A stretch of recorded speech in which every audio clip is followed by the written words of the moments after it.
বন্ধু। আরে বন্ধু, তুই বিদেশ থেকে কবে আলু? আরে বন্ধু, গতকালকে আসছি। আজকে শুনলাম বলে তুই বিয়ে করছু, না পারে আজকে তোর হাতে একটু দেখা করবে আসলাম। তুই ভালো করছু। আর তুই আগে বয়, তোর হাতে কতদিন ধরে আলাপ করি না রে। আর হ বন্ধু, ঠিকই শুনছু, আমি বিয়ে করছি। আচ্ছা, তুই বিয়ে হস না কে? কত তোর কি বয়স কম হয়ে গেল? বুড়ো হয়ে যাইতেছু। আচ্ছা, বিয়ে হবো কবে? কত নাকি কোনো সমস্যা? না রে দোস্ত, সমস্যা কিছুই না, আমার এই মনে কষ্ট আছে। শোন, আমি বিদেশ যাওয়ার আগে একটা মেয়ের সাথে আমার সম্পর্ক হয়েছিল, তার সাথে আমার সবকিছু হয়ে গেছে। তারপরে ওই মেয়েটা আমাকে আলু মালু বুঝে বিদেশ পাঠাইলো। বিদেশ যায়া কামাই গাজি করছি আর অক দিছি। ও একবারে সবকিছু আমার টিয়া পয়সা খায়া দোস্ত আর এক ছেলে বিয়ে হয়ে নিয়ে ঘর সংসার করতেছে।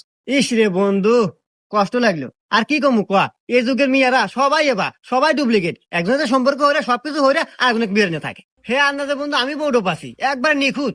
লাখে দুটো পাওয়া যাবে কিনা সন্দেহ। তাদের গায়ে কলম আছে, আমার বইয়ের গায়ে